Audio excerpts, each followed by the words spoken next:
Feliz y bendecido día, aprendiendo un curso de milagros.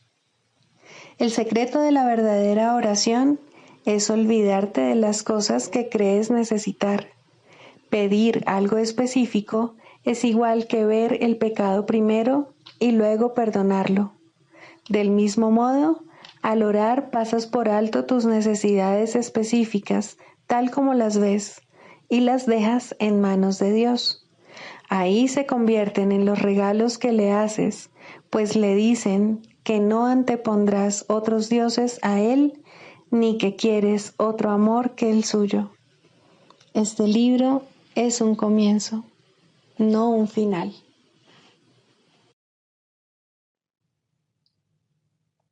Del prefacio, que postula, párrafo 1. ¿Qué postula? Nada real puede ser amenazado. Nada irreal existe. En esto radica la paz de Dios. Así comienza un curso de milagros, el cual establece una clara distinción entre lo real y lo irreal, entre el conocimiento y la percepción. El conocimiento es la verdad y está regido por una sola ley, la ley del amor o Dios. La verdad es inalterable, eterna e inequívoca. Es posible no reconocerla, pero es imposible cambiarla. Esto es así con respecto a todo lo que Dios creó, y solo lo que Él creó es real. La verdad está más allá del aprendizaje porque está más allá del tiempo y de todo proceso. No tiene opuestos, ni principio, ni fin. Simplemente es. Introducción. Este es un curso de milagros. Es un curso obligatorio. Solo el momento en que decides tomarlo es voluntario. Tener libre albedrío no quiere decir que tú mismo puedas establecer el plan de estudios. Significa únicamente que puedes elegir lo que quieres aprender en cualquier momento dado. Este curso no pretende enseñar el significado del amor, pues eso está más allá de lo que se puede enseñar. Pretende, no obstante, despejar los obstáculos que impiden experimentar la presencia del amor, el cual es tu herencia natural. Lo opuesto al amor es el miedo, pero aquello que todo lo abarca no puede tener opuestos. Este curso puede, por lo tanto, resumirse muy simplemente de la siguiente manera. Nada real puede ser amenazado. Nada irreal existe. En esto radica la paz de Dios.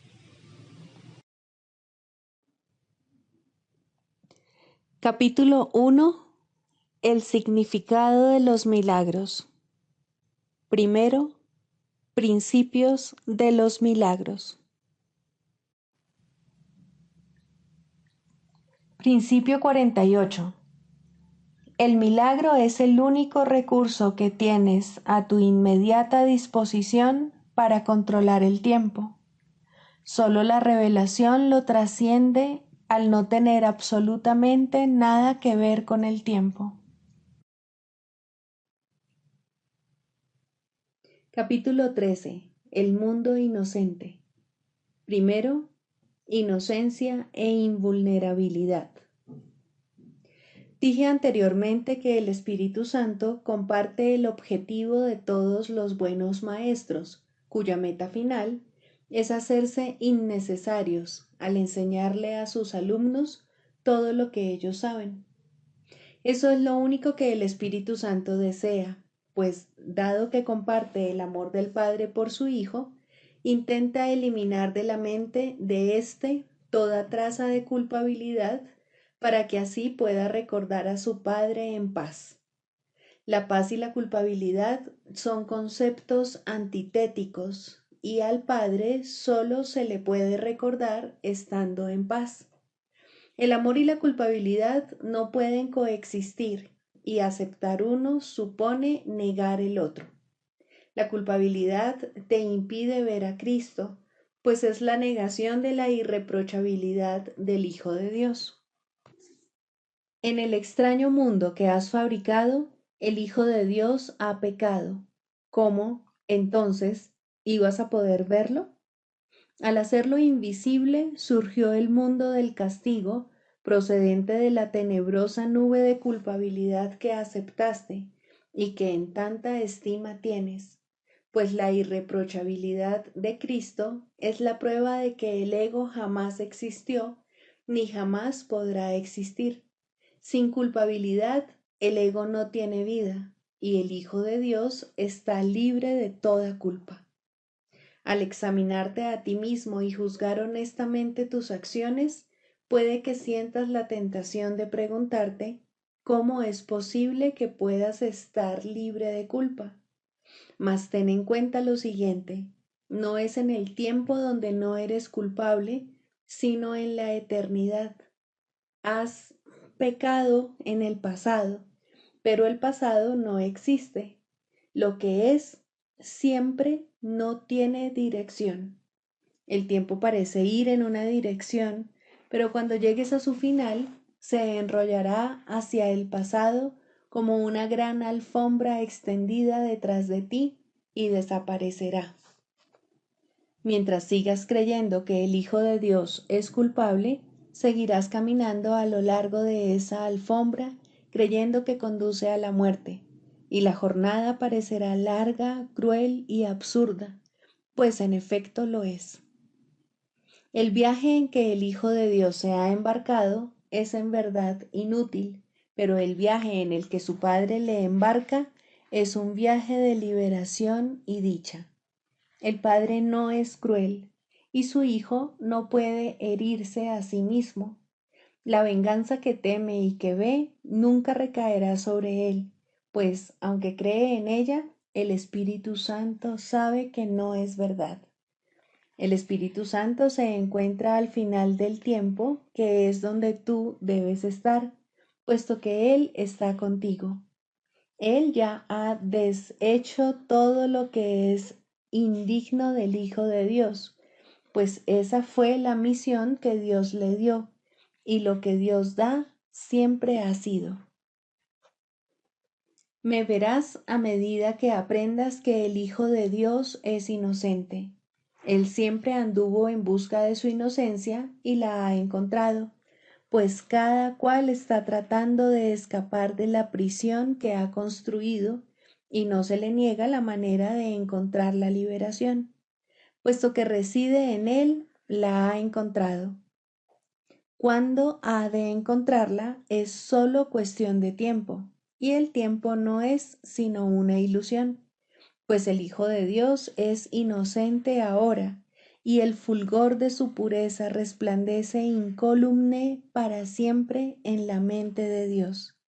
El Hijo de Dios será siempre tal como fue creado. Niega tu mundo y no juzgues al Hijo de Dios, pues su eterna inocencia se encuentra en la mente de su Padre y lo protege para siempre. Cuando hayas aceptado la expiación, te darás cuenta de que no hay culpabilidad alguna en el Hijo de Dios, y sólo cuando veas su inocencia podrás entender su unicidad, pues la idea de la culpabilidad da lugar a la creencia de que algunas personas pueden condenar a otras, como resultado de lo cual se proyecta separación en vez de unidad. Solo te puedes condenar a ti mismo y hacer eso te impide reconocer que eres el Hijo de Dios. Has negado la condición de su existencia, que es su perfecta irreprochabilidad. El Hijo de Dios fue creado del amor y mora en el amor. La bondad y la misericordia le han acompañado siempre, pues Él jamás ha dejado de extender el amor de su Padre. A medida que percibas a los santos compañeros que viajan a tu lado, te darás cuenta de que no hay tal viaje, sino tan solo un despertar.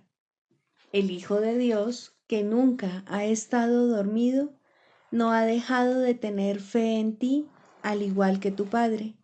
No hay ningún camino que recorrer ni tiempo en el que hacerlo, pues Dios no espera a su Hijo en el tiempo, ya que jamás ha estado dispuesto a estar sin él, y por lo tanto, así ha sido siempre. Permite que el fulgor de la santidad del Hijo de Dios disipe la nube de culpabilidad que nubla tu mente, y al aceptar como tuya su pureza, aprende de él que es tuya. Eres invulnerable porque estás libre de toda culpa.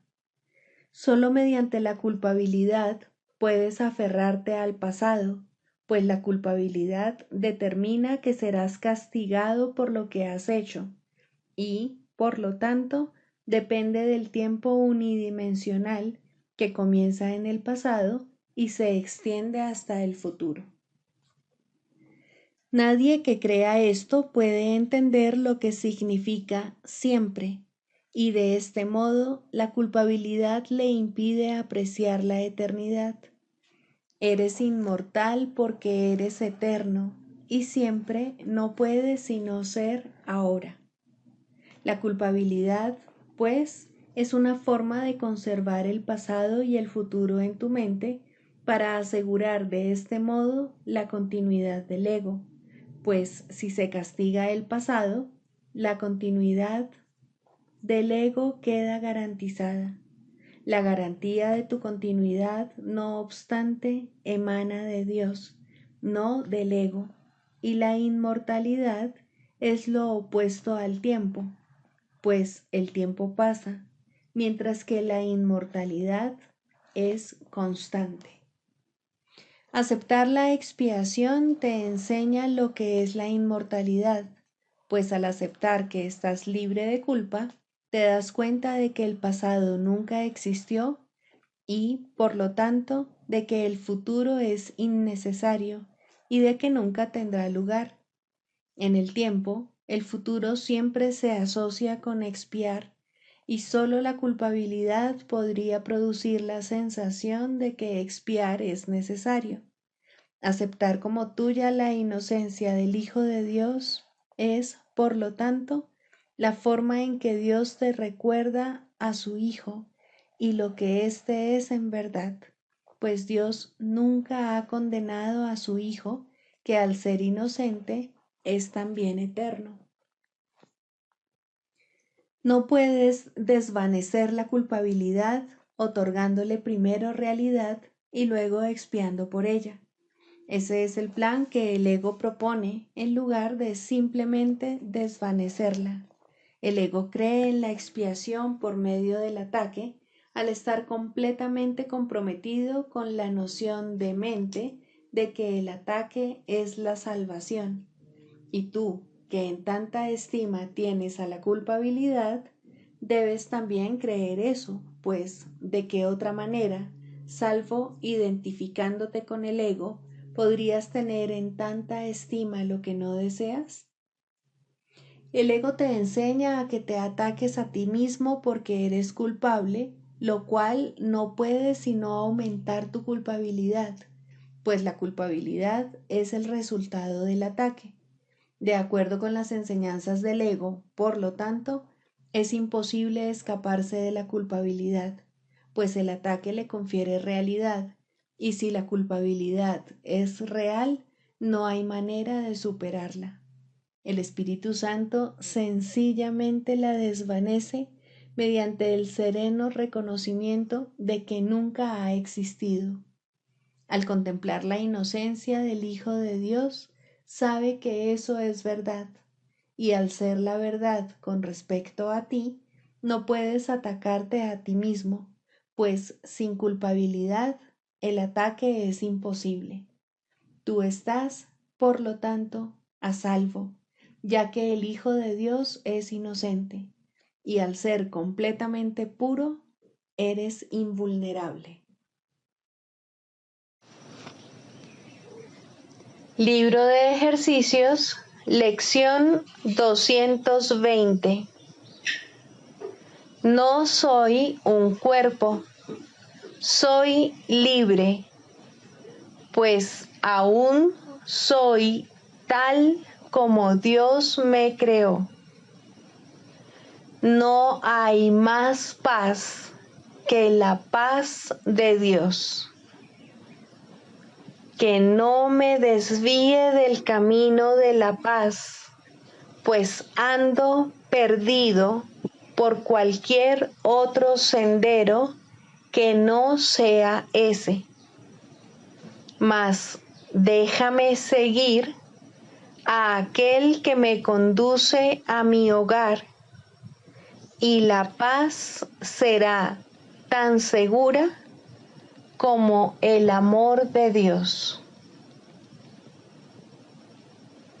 No soy un cuerpo, soy libre, pues aún soy tal como Dios me creó.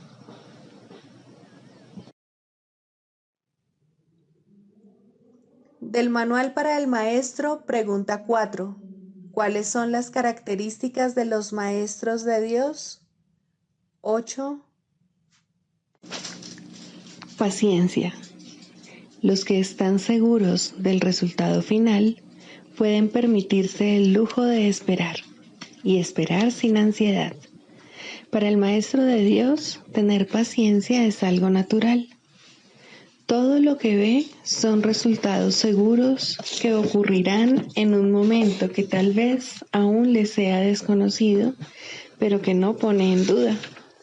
El momento será tan apropiado como la respuesta. Y esto es verdad con respecto a todo lo que ocurre ahora u ocurra en el futuro. En el pasado no se produjeron tampoco errores, ni ocurrió nada que no sirviese para beneficiar al mundo, así como aquel a quien aparentemente le ocurrió. Tal vez esto no se entendió así en su momento. Con todo, el Maestro de Dios está dispuesto a reconsiderar todas sus decisiones pasadas, si éstas le están causando dolor a alguien. Tener paciencia es algo natural para aquellos que tienen confianza. Seguros de la interpretación final de todas las cosas en el tiempo, ningún resultado, ya visto o por venir, puede causarles temor alguno.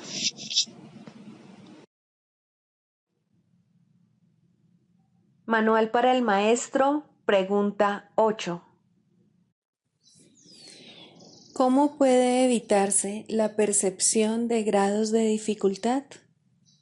La creencia de que existen grados de dificultad es la base de la percepción del mundo. Dicha creencia se basa en diferencias, en un trasfondo desigual y en un primer plano cambiadizo, en alturas disparejas y en tamaños variados, en grados variables de obscuridad y luz y en miles de contrastes en los que cada cosa vista compite con las demás para sobresalir. Un objeto más grande eclipsa a otro más pequeño. Una cosa más brillante llama más la atención que otra con menos poder de atracción. Y una idea más amenazante o una que se considera más deseable de acuerdo con las normas del mundo trastorna completamente el equilibrio mental. Lo único que los ojos del cuerpo pueden contemplar son conflictos. No recurras a ellos en busca de paz y entendimiento. Las ilusiones son siempre ilusiones de diferencias. ¿Cómo podría ser de otra manera? Una ilusión es por definición un intento de que algo que se considera de suma importancia sea real, si bien se reconoce que es falso. La mente, por consiguiente, trata de hacerlo real, movida por su intenso deseo de conseguirlo. Las ilusiones son parodias de la creación, intentos de hacer que las mentiras sean verdad. La mente, al considerar a la verdad como algo inaceptable, se subleva contra ella y se otorga a sí misma una ilusión de victoria. Y al considerar a la salud como un agobio, se refugia en sueños febriles. Y en esos sueños, la mente se encuentra separada, es diferente de otras mentes, tiene intereses que solo a ella atañen y es capaz de satisfacer sus necesidades a expensas de las demás. ¿De dónde surgen todas esas diferencias? Ciertamente parecen encontrarse en el mundo exterior. Sin embargo, no hay duda de que es la mente la que juzga lo que los ojos contemplan, la que interpreta los mensajes que le transmiten los ojos y la que les adjudica significado entre comillas. Este significado, no obstante, no existe en el mundo exterior. Lo que se considera la realidad es simplemente lo que la mente prefiere. La mente proyecta su propia jerarquía de valores al exterior y luego envía a los ojos del cuerpo a que la encuentren. Estos jamás podrían ver excepto a base de contrastes. Mas la percepción no se basa en los mensajes que los ojos traen. La mente es la única que evalúa sus mensajes y por lo tanto, solo ella es responsable de lo que vemos. Solo la mente decide si lo que vemos es real o ilusorio, deseable o indeseable, placentero o doloroso. En las actividades de selección y categorización que la mente lleva a cabo es donde se producen los errores de percepción, y ahí es donde debe efectuarse la corrección. La mente clasifica aquello de lo que los ojos del cuerpo le informan, de acuerdo con sus valores preconcebidos, y determina cuál es el lugar más apropiado para cada dato sensorial. ¿Qué base podría ser más defectuosa que esta? Sin darse cuenta de ello, ha pedido que se le proporcione lo que se ajusta a estas categorías. Y una vez que ha hecho esto, concluye que las categorías no pueden sino ser ciertas. Esta es la base de todos los juicios que establecen diferencias, porque los juicios que el mundo emite descansan sobre ella.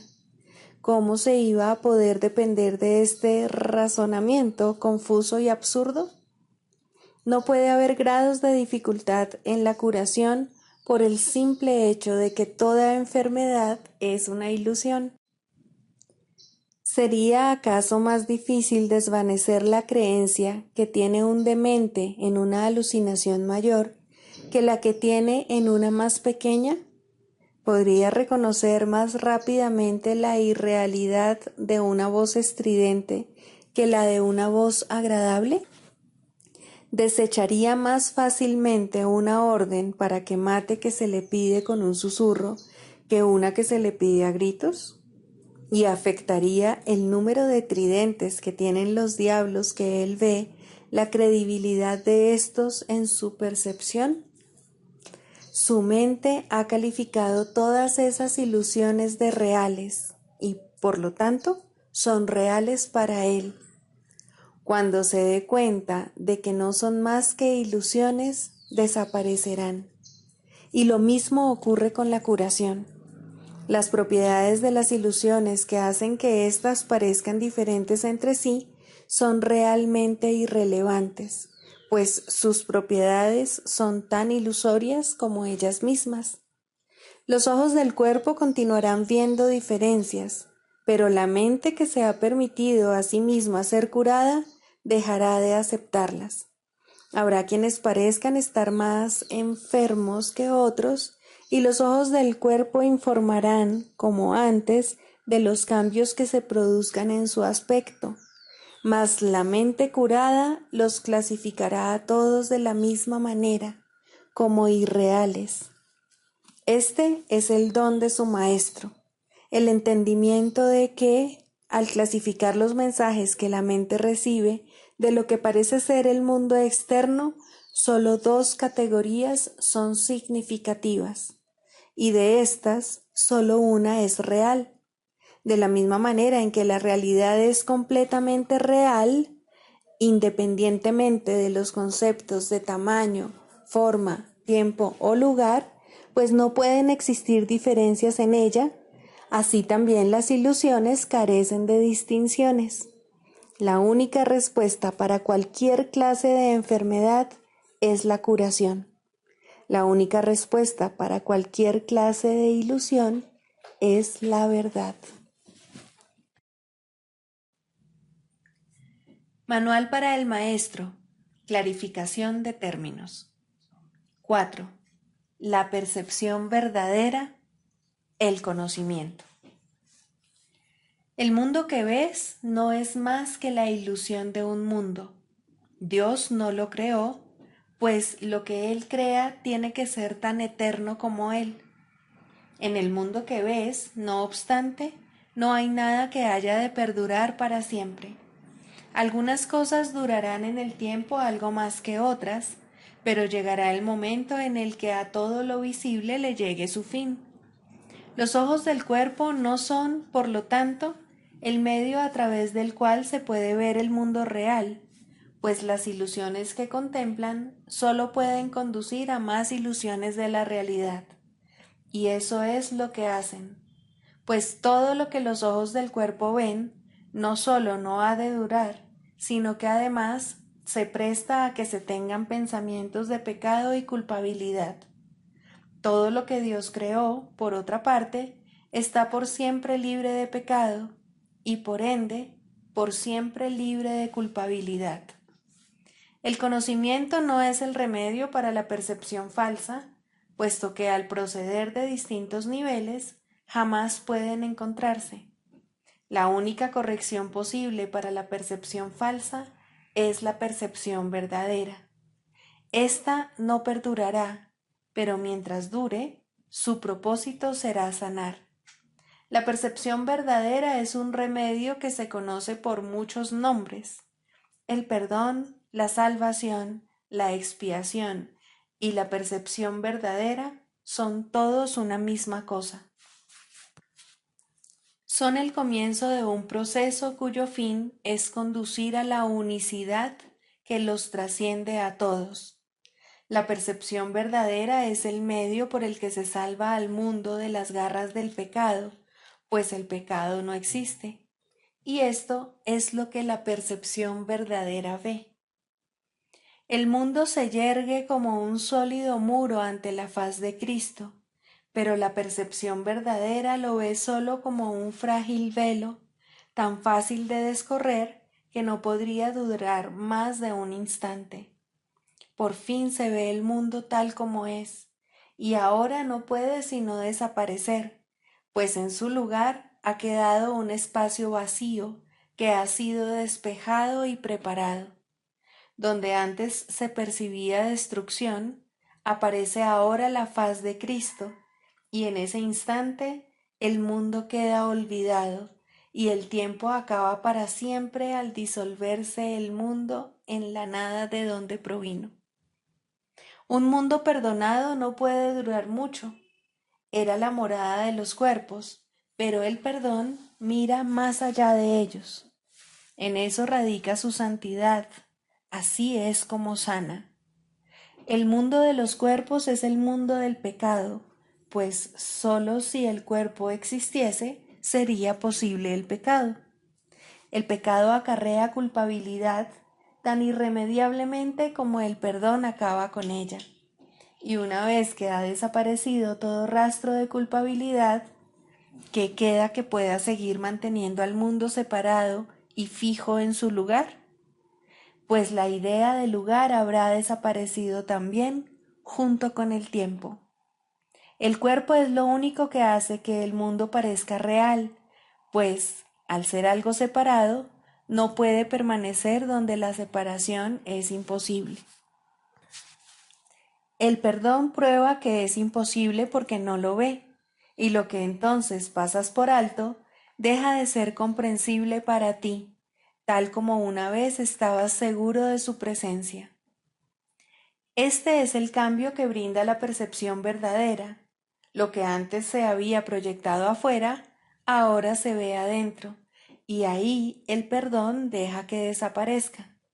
Ahí se establece el altar al Hijo, y ahí se recuerda a su Padre. Ahí se llevan todas las ilusiones ante la verdad y se depositan ante el altar. Lo que se ve como que está afuera no puede sino estar más allá del alcance del perdón. pues parece ser por siempre pecaminoso. ¿Qué esperanza puede haber mientras se siga viendo el pecado como algo externo? ¿Qué remedio puede haber para la culpabilidad? Mas, al ver a la culpabilidad y al perdón dentro de tu mente, estos se encuentran juntos por un instante, uno al lado del otro, ante un solo altar. Ahí, por fin, la enfermedad y su único remedio se unen en un destello de luz curativa. Dios ha venido a proclamar lo que es suyo. El perdón se ha consumado. Y ahora el conocimiento de Dios, inmutable, absoluto, puro y completamente comprensible, entra en su reino. Ya no hay percepción, ni falsa ni verdadera. Ya no hay perdón, pues su tarea ha finalizado. Ya no hay cuerpos, pues han desaparecido ante la deslumbrante luz del altar del Hijo de Dios. Dios sabe que ese altar es el suyo, así como el de su Hijo.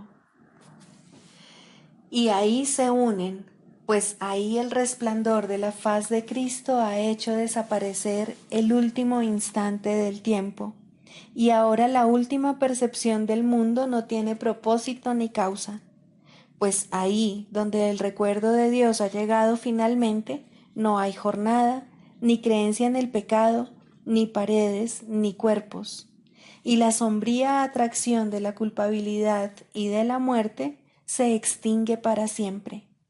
Oh hermanos míos, si tan solo supierais cuánta paz os envolverá y os mantendrá a salvo, puros y amados en la mente de Dios, no haríais más que apresuraros a encontraros con Él en su altar.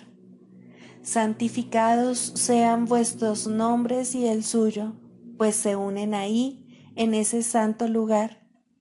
Ahí Él se inclina para elevaros hasta Él, liberándoos de las ilusiones para llevaros a la santidad, liberándoos del mundo para conduciros a la eternidad, liberándoos de todo temor y devolviéndoos al amor. Anexo Psicoterapia. Introducción. La psicoterapia es la única forma de terapia que existe, puesto que solo la mente puede estar enferma, solo la mente puede ser sanada, solo la mente tiene necesidad de sanación. Este no parece ser el caso, pues las manifestaciones de este mundo parecen bastante reales. La psicoterapia es necesaria para que un individuo pueda comenzar a cuestionar su realidad. Algunas veces puede comenzar a abrir su mente sin ayuda formal, pero incluso entonces es siempre algún cambio en su percepción de las relaciones interpersonales lo que le permite hacerlo. Algunas veces necesita una relación más estructurada y extensa con un terapeuta oficial. En ambos casos, la tarea es la misma. El paciente debe ser ayudado a cambiar la idea acerca de la realidad de las ilusiones. El canto de la oración. 1. La oración. Introducción. La oración es el mayor regalo en el cual Dios bendijo a su Hijo cuando lo creó. Ya era entonces aquello que habría de llegar a ser, la única voz que el Creador y la creación comparten, el canto que el Hijo entona al Padre, quien devuelve las gracias que el canto le brinda. La armonía es perpetua, y perpetua es también la gozosa concordia de amor que eternamente ambos se profesan el uno al otro. Y de este modo se extiende la creación. Dios da gracias a su extensión en su Hijo. El Hijo da gracias por su creación en el canto que entona mientras crea en nombre de su Padre. El amor que comparten es lo que toda oración habrá de ser por toda la eternidad, cuando al tiempo le llegue su fin, porque así era antes de que el tiempo pareciese existir. Para ti que te encuentras brevemente en el tiempo, la oración toma la forma que mejor satisfaga tu necesidad. Solo tienes una. Lo que Dios creó uno debe reconocer su unidad y alegrarse de que lo que las ilusiones parecían separar es uno por siempre en la mente de Dios. La oración debe ser ahora el medio por el que el Hijo de Dios abandona sus metas e intereses separados y se dirige en santo júbilo a la verdad de la unión con su Padre y consigo mismo. Abandona tus sueños, Santo Hijo de Dios, y alzándote tal como Dios te creó, prescinde de los ídolos y acuérdate de Él. La oración te sustentará ahora y te bendecirá según elevas tu corazón a Él en un canto ascendente que se eleva muy alto y luego más alto aún, hasta que tanto lo alto como lo bajo desaparecen. La fe en tu objetivo crecerá y te apoyará a medida que asciendas por la luminosa escalera que te lleva a las praderas celestiales y al umbral de la paz. Pues esto es la oración, y ahí se encuentra la salvación. Este es el camino, este es el regalo que Dios te hace. Primero, la verdadera oración. La oración es un camino que ofrece el Espíritu Santo para llegar a Dios. No es simplemente una petición o una súplica. No tendrá éxito hasta que te des cuenta de que no pide nada. ¿De qué otra manera, si no, podría cumplir su propósito? Es imposible rezar por ídolos y esperar llegar a Dios. La verdadera oración debe evitar la trampa de convertirse en una súplica. Pide más bien recibir lo que ya ha sido dado, aceptar lo que ya está ahí.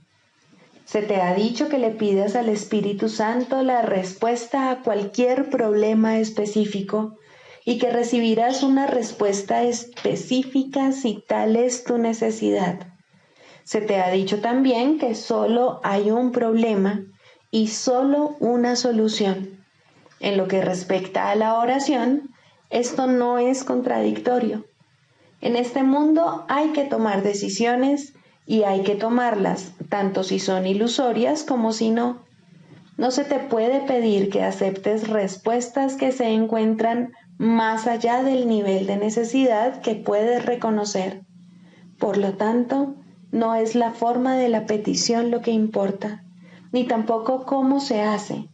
La forma de la respuesta, si es que procede de Dios, satisfará tu necesidad tal como tú la percibas. Mas ello es simplemente un eco de la respuesta de su voz. El verdadero sonido es siempre un canto de acción de gracias y de amor. No puedes, por lo tanto, pedir el eco. El canto es lo que constituye el regalo.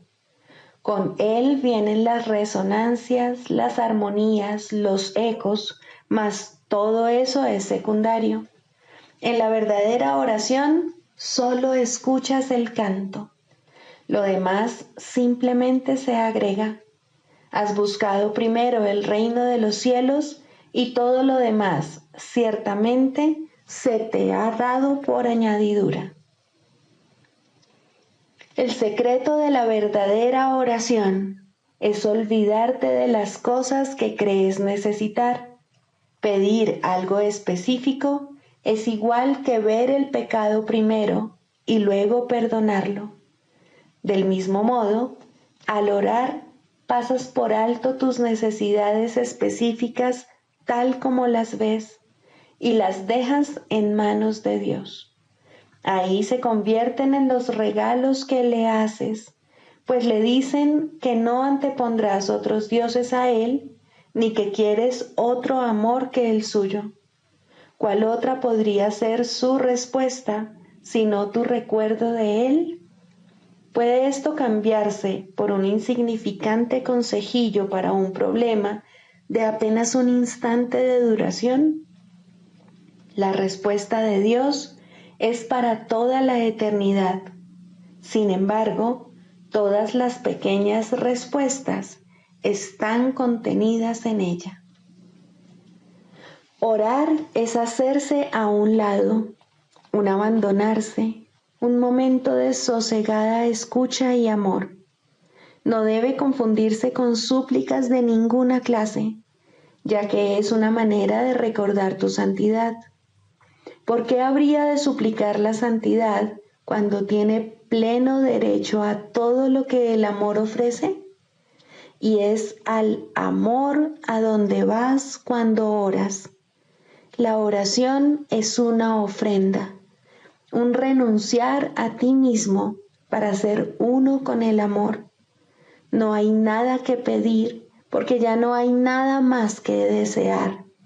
Esa nada se convierte en el altar de Dios y desaparece en Él. Este no es un nivel de oración que todo el mundo pueda alcanzar por ahora. Aquellos que aún no lo han conseguido necesitan que los ayudes con tus oraciones, porque su pedir no se basa todavía en la aceptación. El que alguien ayude con sus oraciones no significa que otro medie entre tú y Dios, pero sí significa que otro está a tu lado y te ayuda a elevarte hasta Él. Quien se ha dado cuenta de la bondad de Dios, ora sin temor, y el que ora sin temor no puede sino llegar hasta Él. Por lo tanto, también Él puede llegar hasta su Hijo, donde quiera que éste se encuentre, y cualquiera que sea la forma que parezca adoptar. Orar a Cristo en cualquiera es una verdadera oración, porque constituye un regalo de agradecimiento a su Padre. Pedir que Cristo no sea sino Él mismo no es una súplica, es un canto de gratitud por lo que eres. En esto radica el poder de la oración. No pide nada y lo recibe todo. Esta oración puede ser compartida porque recibe por todos.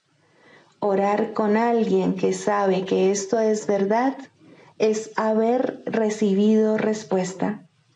Tal vez la forma concreta de la solución a un problema específico se le ocurra a uno de vosotros, no importa a quién de los dos sea. Tal vez os llegue a ambos si estáis en una genuina armonía el uno con el otro.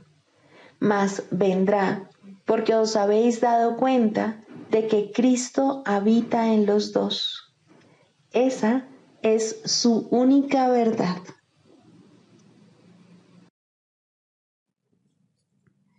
Sigamos a Jesús haciendo del perdón algo tan natural como respirar y algo tan vital como el aire. Amén.